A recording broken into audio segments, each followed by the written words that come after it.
പുറമെ നിന്നും നഗരത്തിലെത്തുന്ന ഓട്ടോറിക്ഷകളുടെ സമാന്തര സർവീസുകൾ കാസർഗോഡ് നഗരത്തിലെ ഓട്ടോറിക്ഷകൾക്ക് ഭീഷണിയാകുന്നതായി പരാതി. പ്രസ്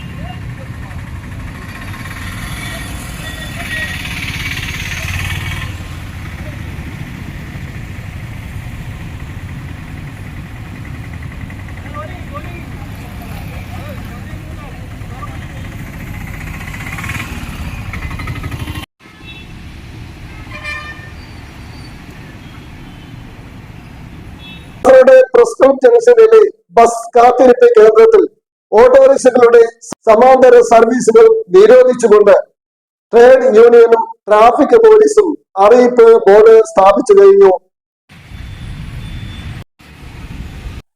രാവിലെ ഓട്ടോയുമായി സ്റ്റാൻഡിൽ പാർക്ക് ചെയ്യുന്നവർക്ക് മണിക്കൂറോളം കാത്തിരുന്നതിന് ശേഷമാണ് ഒരു വാടക ലഭിക്കുക.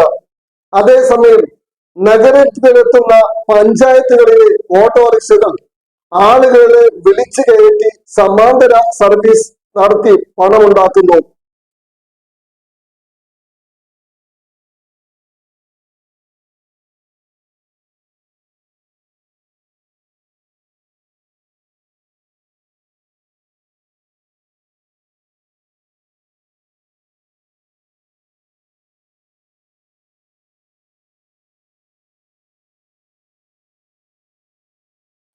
ഭീമമായ തുക ലോൺ എടുത്തും കടം വാങ്ങിയും ഓട്ടോറിക്ഷകൾ എടുത്ത് ഉപജീവന മാർഗം കണ്ടെത്തുന്ന ഓട്ടോ തൊഴിലാളികൾ പ്രതിമാസം ലോൺ എടുത്തത് തിരിച്ചടക്കാനോ കടം വാങ്ങിയത് തിരിച്ചു നൽകാനോ കഴിയാതെ നട്ടം തിരികെയാണ്.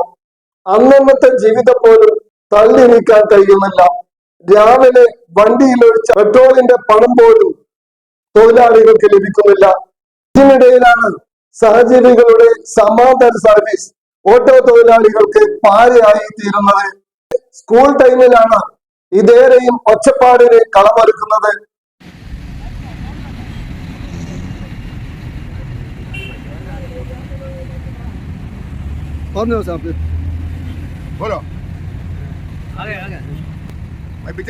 ഇവിടെ 10-60 വണ്ടികൾ പാർക്ക് ചെയ്ത് ഉപജീവന മാർഗം സ്വീകരിക്കുന്ന ഒരു ഓട്ടോ സ്റ്റാൻഡാണ് ഇത്. ഈ ഓട്ടോ സ്റ്റാൻഡിലെ 60 വണ്ടികൾ ഇവിടെ നിൽക്കെ തന്നെ മേൽപ്പറമ്പ് ഭാഗങ്ങളിൽ നിന്നും അതുപോലെ തന്നെ ചട്ടഞ്ചാല്, കോളിയെടുക്ക, വേളി, പരനെടുക്ക ഈ ഭാഗങ്ങളിൽ നിന്നും പുതുമ, കാഞ്ഞങ്ങാട് നിന്ന് വരുന്ന വണ്ടി വരെ ഇവിടെ സമാന്തര സർവീസ് നടത്തുകയാണ് ഓട്ടോകൾ. ഇവിടുത്തെ ഈ 60 തൊഴിലാളികളും വൈകുന്നേരമാകുമ്പോൾ വണ്ടി കാലിയെടുത്ത് പോകേണ്ട ഒരു അവസ്ഥ വരുന്നത്. ഓട്ടോറിക്ഷയിൽ കൊള്ളാവുന്നതിലേറെ കുട്ടികളെ തള്ളി നിറച്ച് സർവീസ് നടത്തുമ്പോൾ സ്റ്റാൻഡിൽ പാർക്ക് ചെയ്യുന്ന ഓട്ടോറിക്ഷകൾ വെറും നോക്കുകുത്തികളായി മാറുന്നു.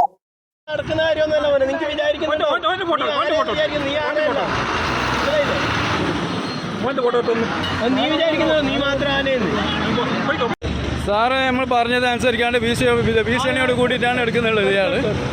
ഇയാൾ പറഞ്ഞെന്ന് എന്ത് വേണമെങ്കിൽ ആവശ്യക്കാർക്ക് സ്റ്റാൻഡിൽ നിന്ന് ഓട്ടോ വിളിച്ചാൽ പോരെ എന്നാണ് അവരുടെ ചോദ്യം. ഇതേ തുടർന്ന് പലപ്പോഴും ഒച്ചപ്പാടും ബഹളവും ഉണ്ടാവാറുണ്ട്. ഇതിന്റെ അടിസ്ഥാനത്തിലാണ് ട്രാഫിക് പോലീസിന്റെ സഹകരണത്തോടു കൂടി ട്രേഡ് യൂണിയൻ സമാന്തര സർവീസുകൾക്കെതിരെ രംഗത്ത് വന്നത്. ഏതാനും സമാന്തര സർവീസുകളെ പിടികൂടി അവരുടെ ഫോട്ടോ പകർത്തി പോലീസ് അധികാരികൾക്ക് കൈമാറുകയാണ് ഇപ്പോൾ ചെയ്തു വരുന്നത്.